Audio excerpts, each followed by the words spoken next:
Thank you, Mike and Andy, for that beautiful song. Thank you so much. Good morning and welcome to our Sunday, July 24th celebration service. We welcome our viewers online, watching live, and those that will watch later in the week. My name is Mary Beth Wollenschlager, and it's my honor to serve as your platform partner this morning. Please join me in an opening prayer. You get centered and focus on your heart, allowing the breath to flow in and out of your heart a little slower and a little deeper. Finding a nice gentle rhythm and think of something that makes you smile. Feel that smile. From this place and space, we just take this moment to become more fully aware of the presence. The powerful presence in us and all around us. And from this place, we pray. Spirit of life and love, help us to swing wide the doors of our heart, to open our hearts, to soften our hearts, to connect with ourselves and to connect with each other. As we come here together to share, to listen, to learn, to be blessed, and to be a blessing. We bless this day, we bless this service, we bless ourselves, we bless each other, and we share our blessing with the world. And so it is. Amen. Please join me in affirming our unity invocation. There is only one presence and one power, living as the universe and as me, God the good, omnipotent. Let's affirm together the truth statements about our ministry. Our vision is that which hasn't happened yet, but it's what we hold, it's what we see in our mind's eye, it's what we know is coming. So together, our vision, a world of love, peace, and abundance for all. And how we'll get there, how we'll manifest that vision is our mission. And so together, our mission, practicing the presence of God through prayer, education, service, creativity, and community. And through all of this, we focus and soften our hearts to let those core values express themselves more fully, more deeply. Loving, spiritually centered, inclusive, respectful, and compassionate. And now it's time for our daily word. And today's daily word reader is the fabulous Ms. Karen May.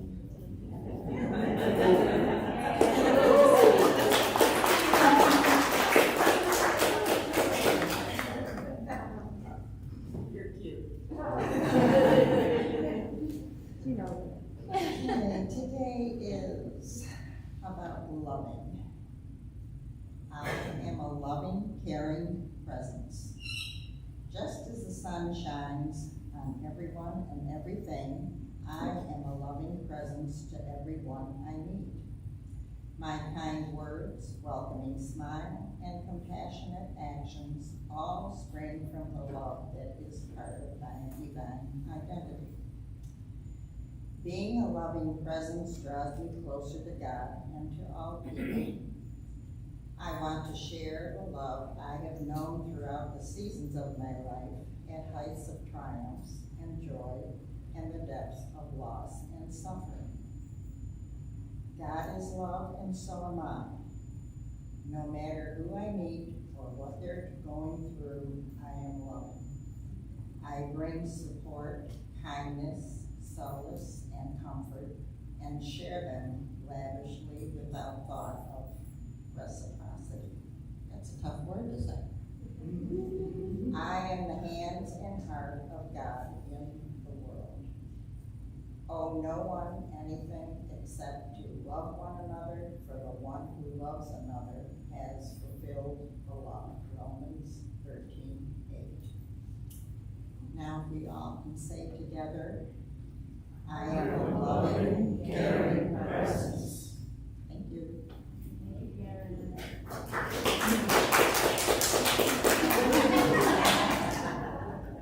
Your turn. Thank you, Karen. You're welcome. What a beautiful message today. Being a loving, caring presence.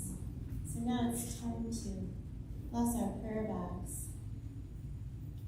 And we're continuing to include in our prayers Mary Frank and Julie Muscades. And of course our dear Amy Barone and her family and friends. We shared the news in an email announcement that Amy passed peacefully this past week, just after midnight on Wednesday. Amy was a cherished and active member of the Unity of Buffalo community, a prayer chaplain, a choir member, an EFT leader, and a spirit group leader, and a very dear friend to so many. Her physical absence leaves a big hole in our hearts that can only be filled by the awareness that she is still with us and always will be. And it was just last week out there in the Peace Park that we gave Amy a special blessing. So if any of you didn't get to be here last week or didn't feel like you got to say goodbye to Amy, I encourage you to take a look on our YouTube page and watch the July 17th service, and you can connect with that energy. You can feel Amy's presence just like I can feel Amy's presence now. So Amy's obituary is in today's news, Buffalo News. There's going to be a visitation this Thursday at the Hoy Funeral Home in West Seneca from 2 to 4 and 7 to 9. And then we'll have a celebration of life service here at our church on Saturday at 11 a.m. Weather permitting, it will be outside in our Peace Park, so as usual, please bring your own chair.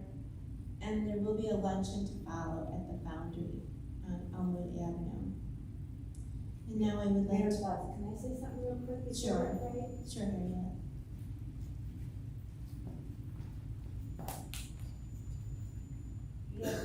Don and I, when we came into the church, before we came into the church, we saw an RV going by, and in big letters it said Unity.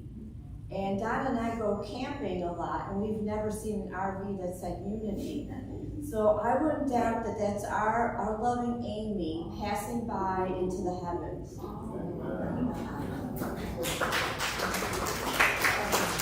Thank you for sharing that, Harriet. Yeah. If you want a hello from Amy, just ask, and you'll get a special hello that is just for you, and you'll know that it's from Amy. And that works. That really works. So I'd like to invite our lovely Sheila, one of our new prayer chaplains, who is not new to the prayer chaplain program, but we're so blessed to have Sheila here from New York City, living with us now. Good morning. Good morning. I don't know how to follow that except to let's take a moment. First off, can you hear me? Okay. One thing I would like to say is that welcome Amy, because we know as Amy, the Spirit was joined with the other spirits for the first Sunday service in spirit. So we want to thank you for coming to visit with us. And right now, I'd like you to take a moment to take a breath in and just relax and release, and invite anyone that you want to think of or any names you want to throw out for spirit of prayer to add to the prayer circle for today as we bless the prayers that are being offered.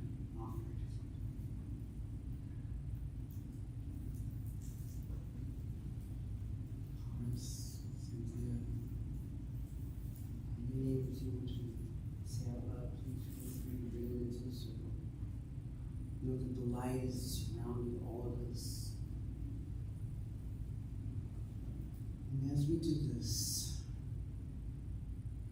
see a beautiful, beautiful, glowing, green, purple, yellow light just surrounding each and every one of us, surrounding Unity and Buffalo,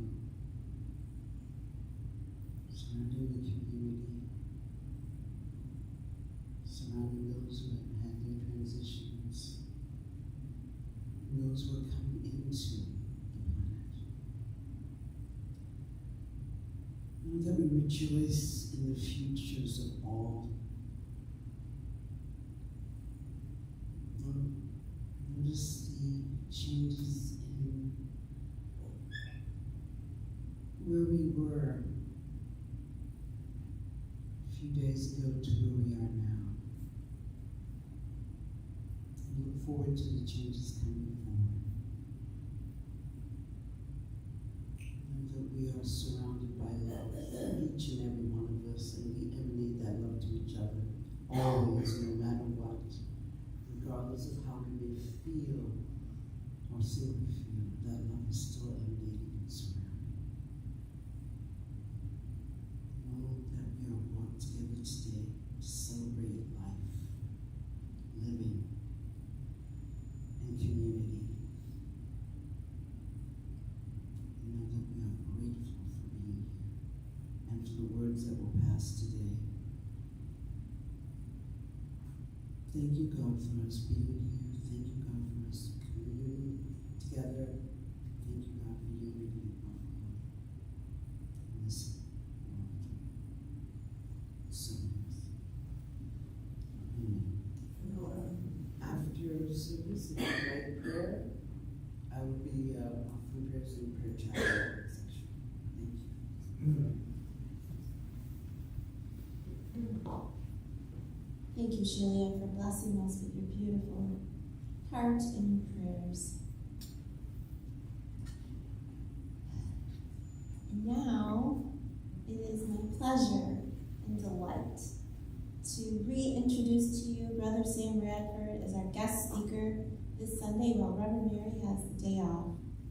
Brother Sam is an important community leader, a wise elder, and spiritual teacher, as well as a very dear friend of the Unity of Buffalo Ministry. So we are so blessed to have you with us today.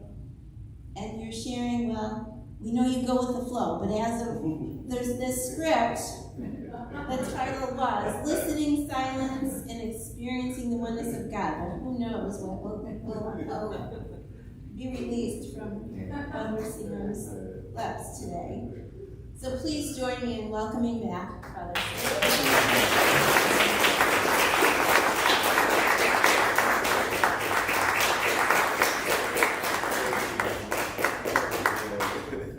You don't know how much I appreciate that, Sister Mary.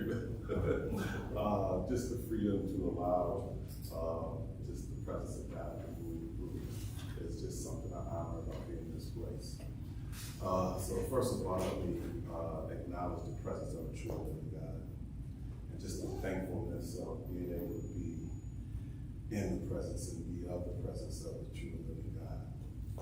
And as we just did with Amy in our tradition, we also like to honor the presence of our ancestors. And those who have been exalted to the realm of oneness, and they can connect to us in another way. And I was able to watch the service last week and see the special tribute and the energy that we were able to bless Sister Amy with. So it was such an honor to be able to experience that. So we also want to acknowledge the presence of our elders, because the importance of the presence of God and the honoring of our ancestors is made complete by the fact that we have elders who keep the name of God alive, who keep the presence of God, and we have ancestors who influence them. But if it were not for the elders, it's possible that we would not know them. And so, in our tradition, we call our elders our living libraries. And every time we lose an elder, it's like a library burns down and a lot of that. So what we want to do is we want to ask if you're an elder in this community, you take responsibility for passing truth on from one generation to the next generation. You're an elder, if you would please stand. Don't everybody stand at the same time. If you're an elder in the community, you should take pride in honoring that if you're an elder. It's really, really important because you don't know who's watching this, especially with that young people in the room. It's important for them to see the people who have lived the life in a way that they can keep this truth alive, and they should feel comfortable talking to you. So we honor the elders in the room. And in our tradition, we request permission from the elders to begin. Permission from the elders to begin. Yes. So with the permission of the elders to begin, the honoring of the elders, you can be seated. Okay, gotcha.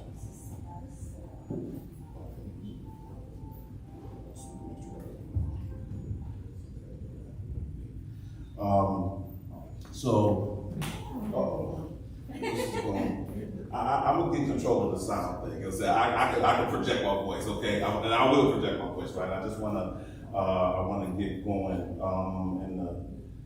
in making these acknowledgments. So I don't like to get going too fast and not honoring our elders, because in a certain way, what I'm going to talk about today, if we had a better relationship with, as a community, as a society, we have a better relationship, a connection to our elders.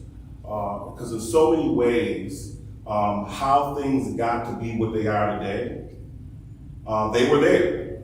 They were part of those decisions. They were in that space. And so you don't have to get everything out of a book. Some stuff you can get out of a book, but some stuff is best just to talk to the people that were there.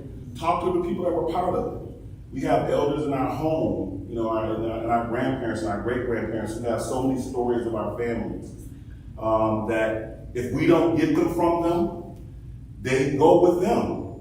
And so we have a responsibility to listen to the stories of how we got here today. Listen to the stories so we can build on how we got here. And so many crafts and professions is built on the work of the people who came before. And so I'm always honored to be in the presence of elders, and I thank God for you and the sacrifice you have made and the continued work you do to keep us connected.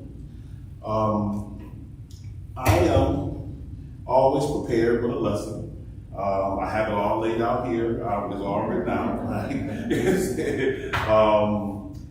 But I always, in doing a lesson, I try to make sure I'm submitting to the presence of God in the preparation for the lesson. But I also make sure that when I come up here, it's not about me. It's not about what I wrote on a piece of paper, or, it's really about being in this moment and allowing God to use me to be able to connect us all into a oneness. You know, it's such a beautiful experience to be here, you know, it'd be nice. I should come sometime if I can make it with Reverend Mary's here, because I get to come when she's off. So I'm happy she's off, so because she can get some rest, I get to come speak to you. I got a chance to listen to her sermon for the last 2 weeks, and it was really, really a special sermon for the last 2 weeks. And so I actually kind of decided to build on that and to kind of build on what's been going on over the last 2 weeks. And for those who know me, and I've been here enough that I like to say we family, we know each other. I try to stay in my lane. You know, I speak in the space that I speak about, and it's really having to do with this presence and this power associated with the ability to listen.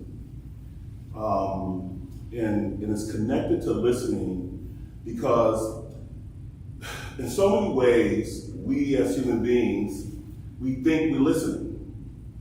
A lot of the time when in fact we're not. We make a concerted effort to listen, but most people don't appreciate how difficult listening is. And I would actually submit to you that in recent years, listening has become more difficult. It is so hard to listen, to hold your attention in a place for an extended period of time, that the only way to do it is you literally have to practice it. If you don't practice listening, you can it's like a muscle. It's just a capacity that you can lose. And we spend so much time learning, you know, how to communicate through reading and learning how to communicate through writing and learning how to communicate through, you know, speaking. But how much time do we spend learning and practicing how to listen? You know, and I would submit to you almost none. I mean, we just kind of take it for granted.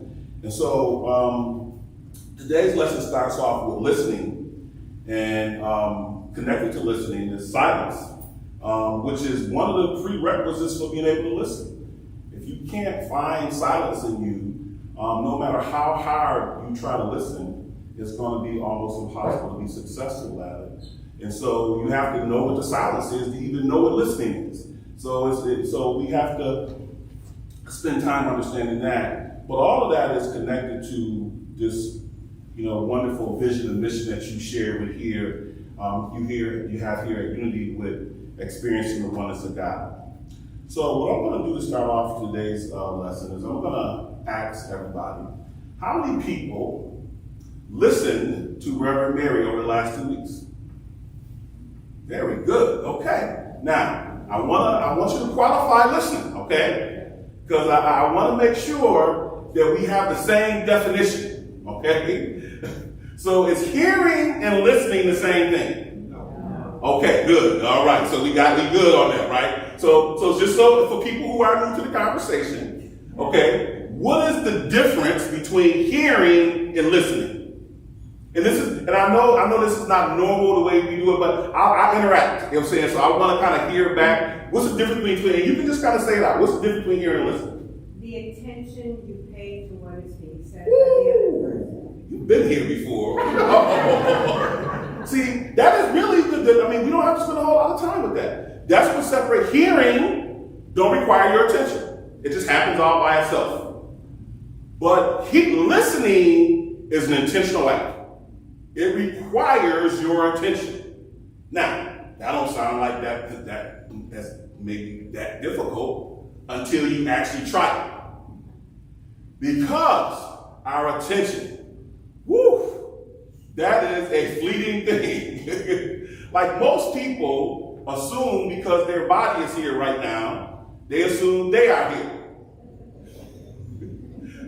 But we know already that because I see your body, don't mean I have your attention. Where could your attention be at right now? Some people say, I'm working on dinner right now as we speak. Some people say, I got a lot of stuff to do when I leave here. And so I'm trying to be here with you, Brother Sam, but I got some real pressing stuff on me. And some people said I was dealing with some challenges before I got here. So I'm here in body, but part of me is still kind of attached to what I was dealing with before I got here, right? And so this idea of how we get our attention here in the present moment is work all by itself. We do a great job here at Unity because how we come into the service is really working on getting our attention here and getting it connected to us, getting it connected to this moment. But getting our attention into the moment is a very difficult thing, but it also requires practice, right? So if you listened to Reverend Mary's sermon over the last 2 weeks, somebody just kind of share with me, what did she talk about? What has been the kind of theme of the last 2 weeks?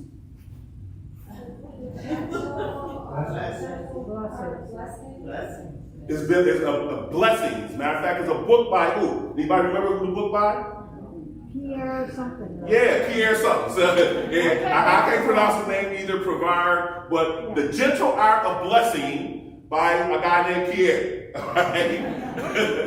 And so what was the essence of what was talked about in relationship to the gentle art of blessing? As a matter of fact, she encouraged us to practice it, to apply it during the week. So just kind of talk to me. What was your experience with it, or what was the point she made? What stood out most about this gentle art of blessing? That offering blessings no matter what's going on. If it's, not so good, if it's good, to be blessing people, things, experiences. That's what I heard about. No matter what. You know what I'm saying? To your enemies, in all situations, when you're driving by a hospital, she talked about just offering a blessing. Right. All right? So did people have experience with that this week? Because that is the real point of this exchange we have. To hopefully exchange something that you can go out and apply and be able to bring about a change in your life, to be able to bring you closer to this oneness of God. I'm going to go through and I'm going to share some of the things that stood out for me from the lesson, and then I'm going to connect it to this week's lesson. One of the things that she talked about was practice blessing people. All right, just practice that, blessing people whenever you can. I'm gonna build on that and talk about how we practice listening to people. Okay, how we actually practice, and she actually talked about that 2 weeks ago when she said that what would happen if you actually took the time to listen to somebody else from their perspective, got to know them, got to understand why they see what they see, why they saying what they're saying. But she said a specific person. She said it would be interesting to listen to what specific person. You guys remember that? Not like it ain't a particular person, it's a particular type of person. She said, could you imagine listening to someone and actually getting to know them and getting to know why they think the way they think and why they're saying what they're saying? She said somebody that you have opposites opinion or somebody viewpoint. You disagree with. You see the world different than them. How many people experiment with that?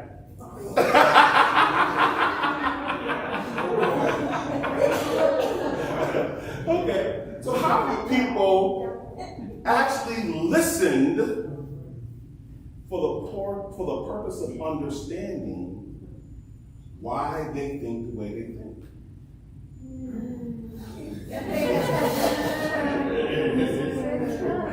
And so this is really what the challenge was, right?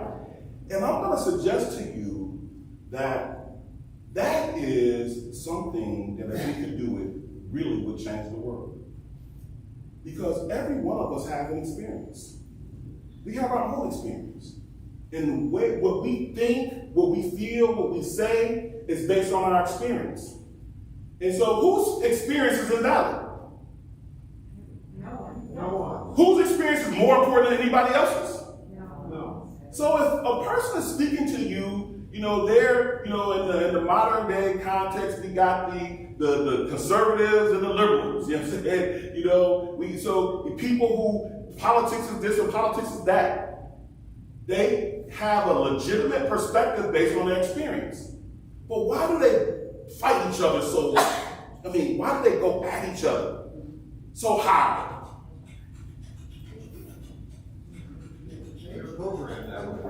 They're programmed that way. Fear.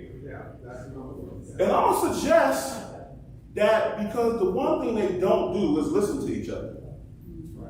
They don't listen to each other. They don't come to terms with the fact that the other person over here that's talking is talking from something that they legitimately experienced. They legitimately feel, they legitimately think. And if I listen to them out of my frame of reference, can I actually listen to what they're saying? No. So if I want to actually listen to them, what do I got to do? You gotta put yourself in their shoes. Yeah, I got to put myself in their frame of reference. And something about walking down in their shoes, walking their frame of reference, causes a paradigm shift to where Reverend Mary talked about last week, where we can find some common space, where she said it in the scriptures, Christ said, where 2 or 3 are gathered in my name, I am in the midst. See, what connects us is our ability to listen to each other. And so this same idea about practice blessing people, what we get from that, we can get the same thing when we practice listening to people. She said, blessing is not an action performed, but a presence we embody. Can we put the word listening there? Listening is not an action we perform, but it's listening a presence that we embody. Is that what we do when we're listening? Yeah, it's what we strive to do, but unless you practice that, generally, what happens in the process of you making an effort to listen?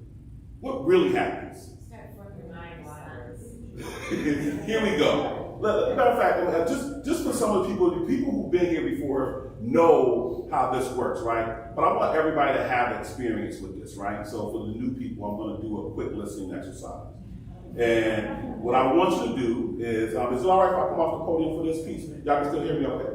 What I want you to do is I want you to make your best effort to listen to me, okay?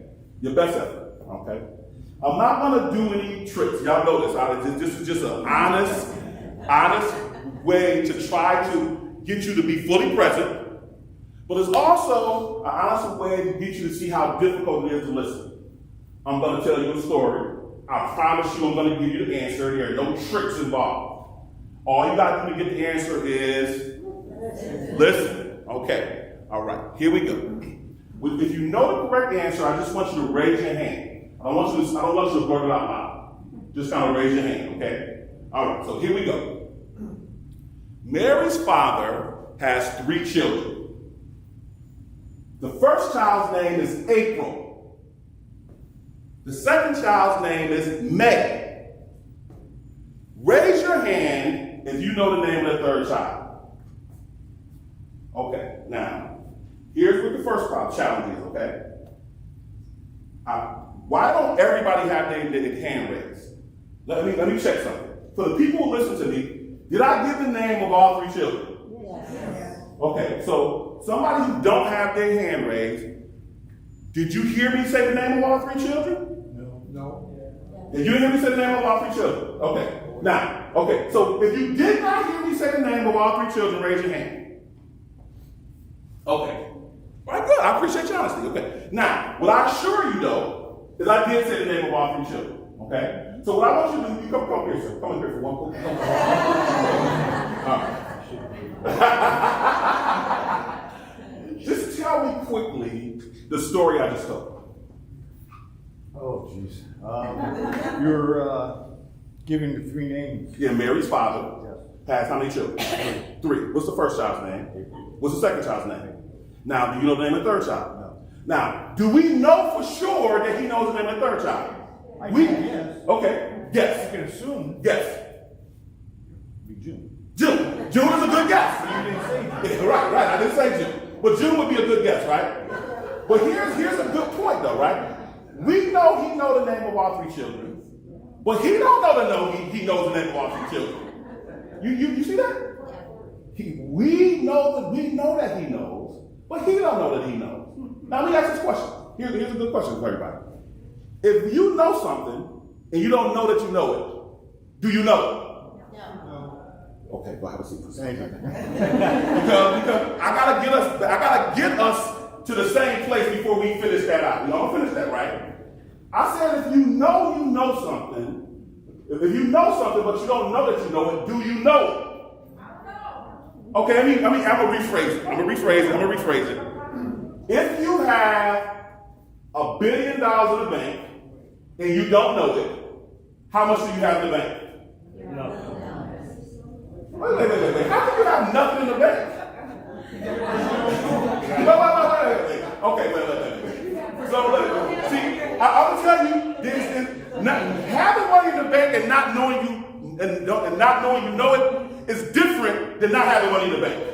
Okay? They ain't the same thing, right? So, if I got $1 billion in the bank and I don't know it, once I know it, what can I do? I can go get it. If I don't got $1 billion in the bank, I can't ever go get it. So it's not the same to know something, but don't know you know it. All right? That means it's in there. You just don't know it's in there. And I want to talk about this. This is the point. There's something in us. And it's something in everybody. Now, they don't know it's there. But because they don't know it's there, don't mean it ain't there. This oneness of God is in everybody. But because they don't know it, don't mean it's not there. Like this answer. I said Mary's father has 3 children. Did everybody hear that? Yeah. Mary's father has 3 children. The first child's name is April. The second child's name is May. What is the name of the third child? Mary. Mary.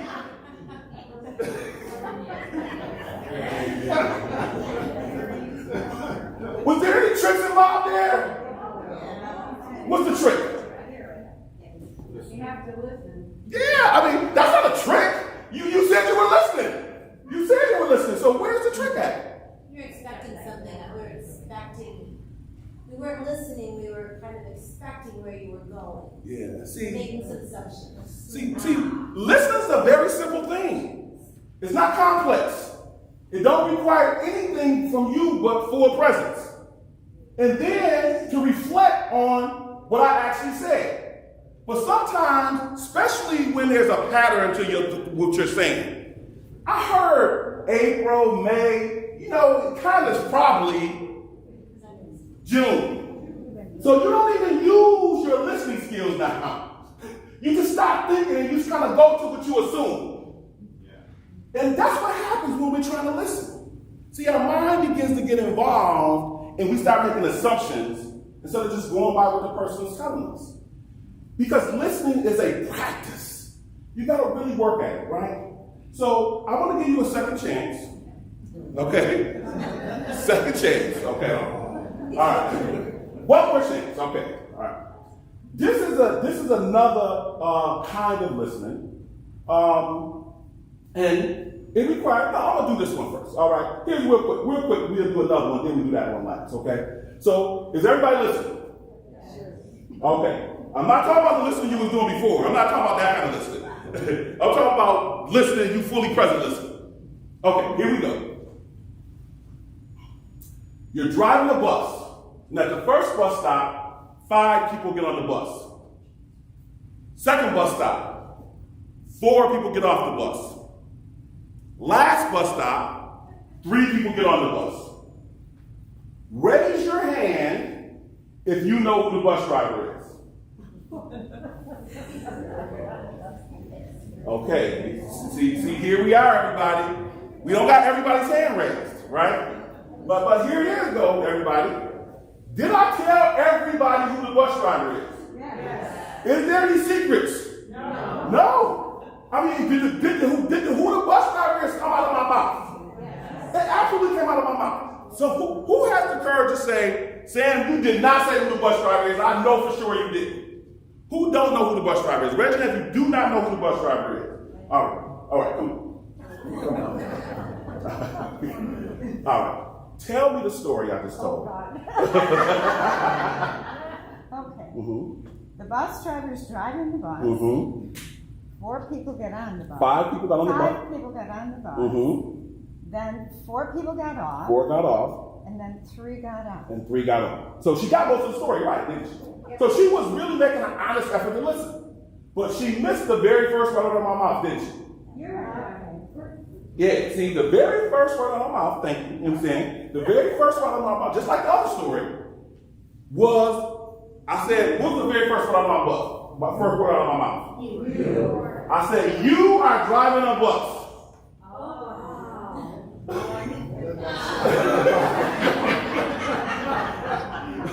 So who's the bus driver? You. Yeah. But why is it that we don't get that right? Does it take a while before you start listening? Maybe. I think you really captured the point. See, because we got so used to not listening.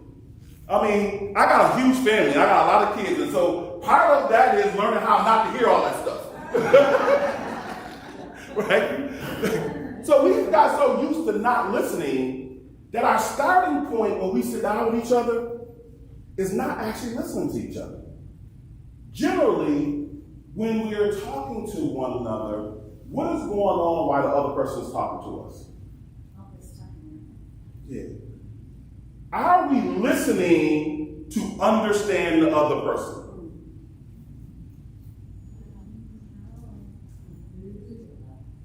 Because if you're not listening for the purposes of understanding the other person, is there any other reason to listen? Well, it's an act. See, but that's pretend listening, right? But actual listening is part of communication. Communication takes place when somebody transmits something, somebody receives it, they confirm that what they received is what the person actually transmitted. That's considered effective communication, which means some time has to be being spent understanding what you're listening to. Guess what in the modern day we do? We just skip that part. We listen, and usually while the person is talking, what are we doing while the person is talking? Thinking. We usually formulate our response while they're talking. How can you formulate your response to what somebody's saying while they are talking? It's the clear indication of what? That you're not listening. And not even that you're not listening. It's not you don't even really want to listen. What do you really want to do? What you really want them to do is understand what you're saying. So you want them to agree with you. But you have not taken the time to do what? Listen to them. See, listening is really about the other person. And if you can't take the time to listen to the other person, what is the likelihood that they're going to actually listen to you? It's called politics. And in politics, just nobody listens to each other no more. Which is the reason why we can't progress. What Reverend Mary talked about last week is this space that's made when we're blessing each other. She said the word in John where it says in the beginning was the word, she replaced that word. She said in the beginning was the conversation. In the beginning was the conversation. And in order for there to be a conversation, what has to happen? Yeah, both sides have to actually listen to each other. And so what I want to suggest is that if we can, I'm going to just real quickly go over what happens in a place of listening, and then I'm going to see if we can spend some time in this coming week actually listening to people, right? So here is generally what people do when they call themselves listening. When somebody's talking to you, if you're determining whether you agree with them or disagree with them, are you listening? No. No. See, that's called evaluating what they're saying, right? Does it require you to evaluate to listen? No need for you to evaluate. As a matter of fact, if another person is talking from their experience, what is the value of your evaluation? Got nothing to do with you. All you can do is listen. So what if when the other person is talking to you, you listening to them, and in the middle of them talking, you start to ask them questions from your frame of reference. You start to say, well, what about this? What about this? Did you ever think about this? Did you ever think about that? Is that listening? No. Wait a minute now, you're just asking questions. Why is that not listening? Because he asking questions. Who said that? You busy asking questions? Somebody said, Right. see, you bringing it back to your frame of reference. See, you're talking about it from your experience. But guess what?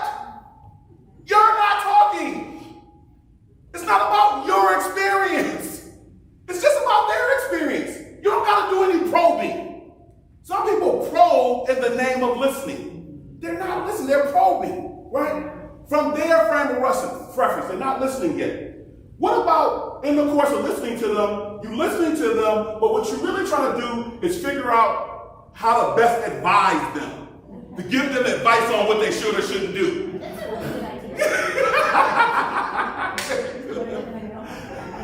If you're trying to figure out what advice you're going to give them, are you listening to them? No. I know this is a hard thing to come to terms with.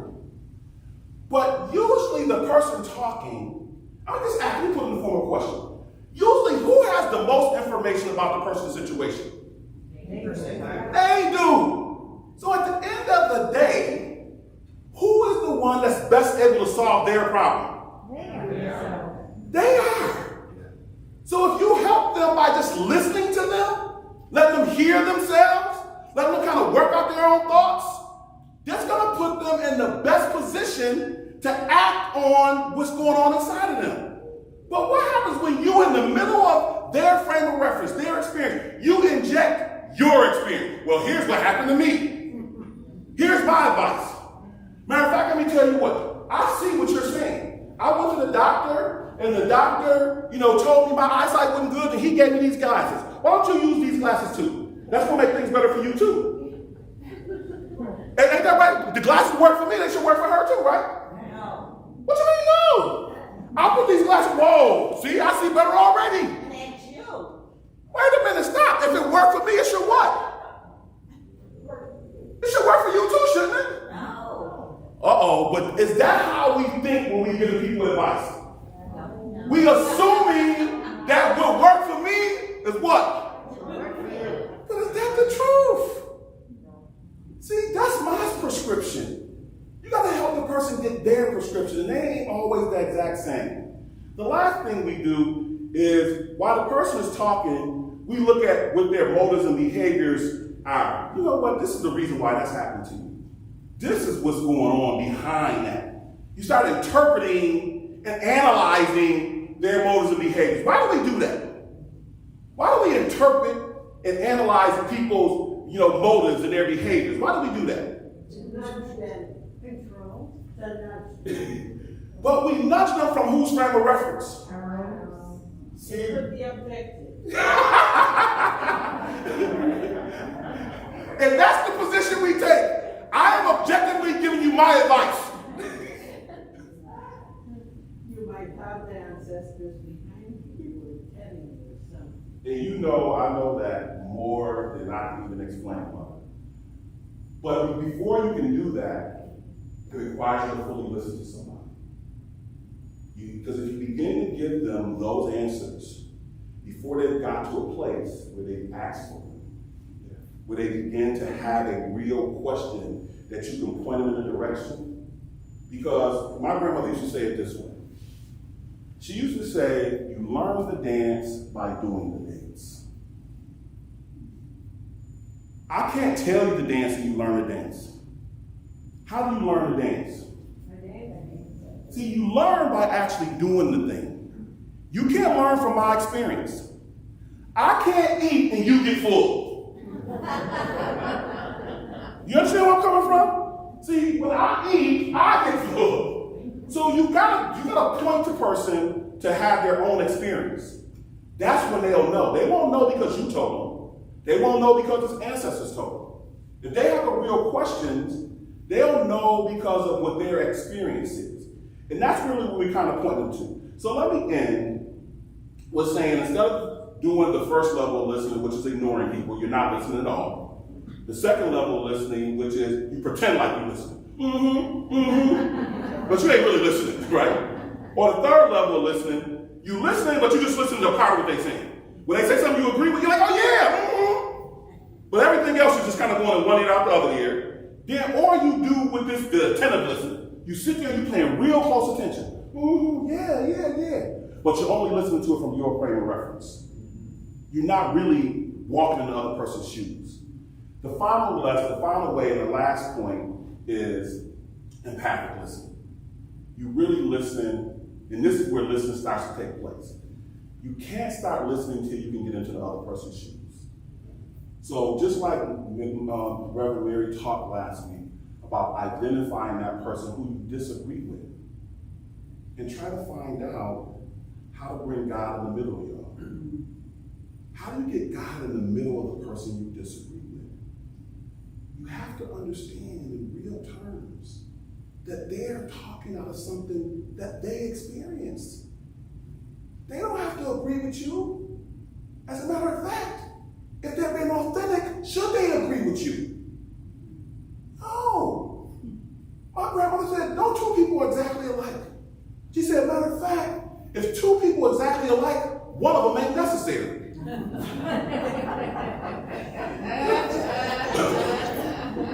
You understand? Well, what's the point she's trying to get us to? Everybody have their perspective. And we got to respect everybody's perspective. We can't be spending our time trying to force everybody to agree with us. That's unhealthy. I was going to say, I try to get in the practice of asking, like, do you just, do you want to listen, or are you looking for advice, or something? Because I have a habit of giving unsolicited advice. Yeah. And the practice of just listening, matter of fact, when I first started just listening to people got scared. They're like, what you doing? Because I'm just listening, because listening do listening require you to talk at all. So they're listening, I'm listening. And then every once in a while I give them feedback, so what you're saying is this. They're like, yeah, that's what I'm saying. I'm like, yeah. Okay. So you ain't got anything to say? Well, yeah, I got a response from my perspective. You want a response from my perspective? But no, I don't. What would I have to say about what's going on with you? I accept it. I acknowledge it. I received it. I mean, that's what listening is. But because we're not used to listening to each other, what we do is we get into debates. We get into battles. We give advice. We have this adversarial communication. So ultimately, what I'm hoping is that the blessing that we've been working on for the last 2 weeks, being a blessing and practicing blessing, that we're able to extend that out by being a blessing, by finding people to actually listen to this week, right? In closing, there's something called three-person teaching. Anybody ever heard three-person teaching? Three-person teaching means if you really want to learn something, you have to teach it to somebody else. That's the best way to learn something. So I'm going to ask, if you will, for you right now to identify somebody in your mind who you would like to teach about what you learned today.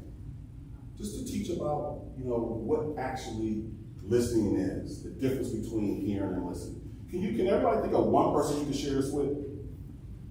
Okay. Can you maybe do this exercise about Mary's father? Can you do that with one person to see if they listen to you? Or can you do who's driving the bus with one person to see if they listen to you?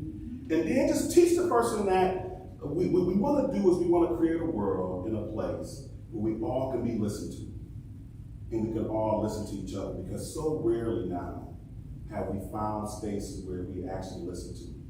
People talk at us, people talk to us, but people don't listen with us.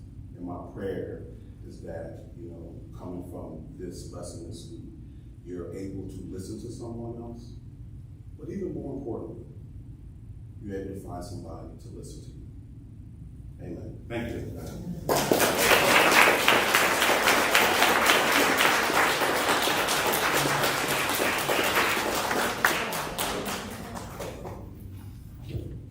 As always, Brother Sam, you're just such a delight. And one of the things Reverend Mary said about listening is when we listen, when we really listen, we appreciate people more. So we have an even greater appreciation of you today. So let's give Brother Sam our Unity of Buffalo blessing. We love you. We appreciate you.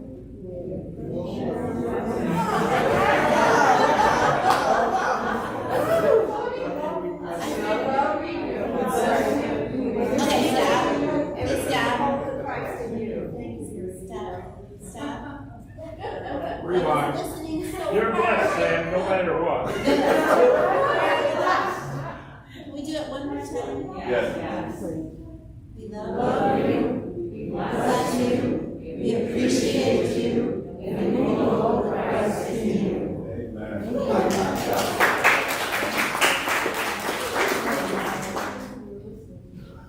Amen. All right, we're gonna. You're listening. So you're gonna bless us with a meditation song? Thank